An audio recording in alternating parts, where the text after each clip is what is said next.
السلام عليكم.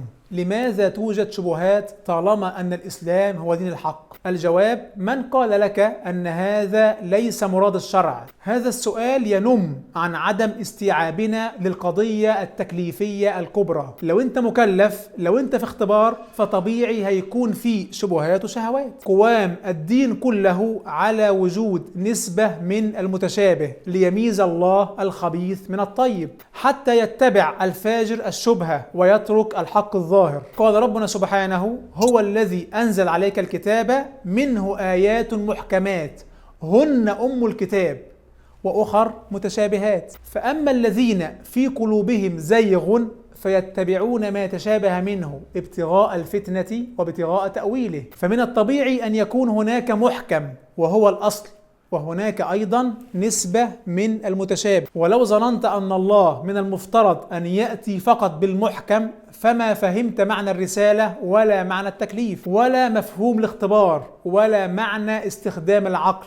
لو لم يكن هناك شبهات فكيف يكون هناك إيمان وكفر أصلا؟ فأما الذين في قلوبهم زيغ فيتبعون ما تشابه منه ابتغاء الفتنة وابتغاء تأويله وما يعلم تأويله إلا الله، والراسخون في العلم يقولون آمنا به كل من عند ربنا، المحكم والمتشابه. فالمتشابه ليضل من أراد الضلال، وليزدد يقينا من أراد اليقين باتباع المحكمات، وأن يكل علم المتشابهات إلى الله عز وجل. ومع الوقت بيفهم الإنسان بعض هذه المتشابهات بالعلم، بالاطلاع، بسؤال أهل الخبرة، بالطاعات التي تفتح لك أبواب الحكمة والمعرفة. فالقضية التكليفية الاختبارية في هذا العالم تقوم على العمل العقلي في المحكم والمتشابه. وأكبر خزي للكافر أنه اتبع المتشابه وتجاهل المحكم الذي هو أم الأدلة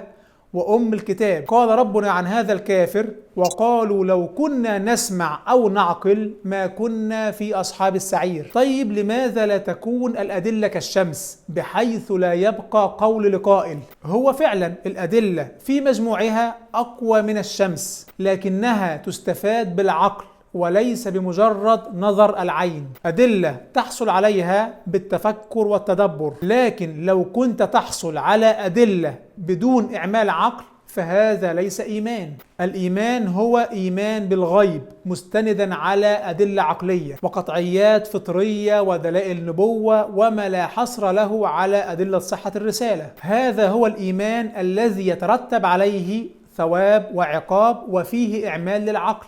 إنما الأدلة الاضطرارية التي نحصل عليها بالنظر المباشر، أدلة بدون محكم ومتشابه، هذه الأدلة لن تبقي للاختبار معنى. لازم يكون في متشابه ومحكم علشان يكون في كافر ومؤمن. الأدلة الاضطرارية لا يترتب عليها ثواب ولا عقاب ولا جزاء ولا تكليف. النظر للشمس يجعلك توقن أن الشمس أمامك، ده إيمان اضطراري لا يترتب عليه ثواب ولا عقاب. إنما الإيمان بالرسالات هو إيمان تصل فيه لليقين بعمل العقل والتفكير في صاحب الرسالة والأدلة التي أتى بها، وتأييد الله سبحانه وتعالى له، وموافقة عقيدته لعقيدة الأنبياء من قبله، وغير ذلك من البراهين. فالإيمان هو عمل عقلي.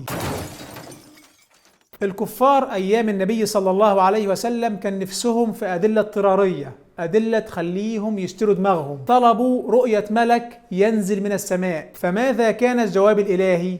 وقالوا لولا أنزل عليه ملك، ولو أنزلنا ملكا لقضي الأمر ثم لا ينظرون. لو أتى الملك لما كان للتكليف وجود، لقضي الأمر، لانتهت الدنيا، لن يبقى للتكليف معنى. الأدلة اللي بتوصلك لليقين أدلة لا تنتهي، لكن فقط تحتاج منك إلى إعمال عقلك. وقال الذين لا يعلمون لولا يكلمنا الله أو تأتينا آية، كذلك قال الذين من قبلهم مثل قولهم تشابهت قلوبهم قد بينا الآيات لقوم يوقنون. الآيات بينة لمن يستخدم عقله، أما من يريد العبث فسيجد المتشابهات. لكن من رحمة الله عز وجل أن هذه المتشابهات لا تضعف المحكم ولا توهن من قوة أدلته، لكن يتبعها ويضخمها ويزينها من أراد أن يتبع المتشابه ويضل به. من الأدلة على الفرق بين المحكم والمتشابه ما يحصل في مناظراتنا مع الملاحدة. تأتي للملحد بمحكم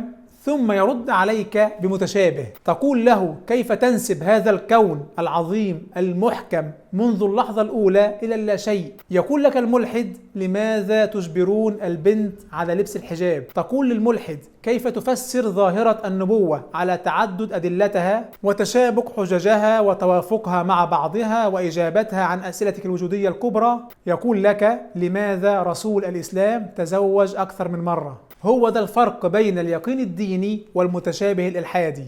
لكن سيبقى المحكم والمتشابه إلى قيام الساعة. سيظل المتشابه يكتحل بالمساحيق والفرضيات والتخمينات، وهتفضل له صولة وجولة وصحوة وغفوة إلى أن يرث الله الأرض ومن عليها. ويوم تقوم الساعة يومئذ يخسر المبطلون. سيظل إلى قيام الساعة، لكن بفضل الله عز وجل سيبقى هشا متهاويا، ولن يستطيع ملحد بكل ما أوتي من فصاحة وبيان أن يهزم بديهة عقلية واحدة. لن يقترب من حجة عقلية أو فطرية أو نظرية واحدة تدعم الإيمان.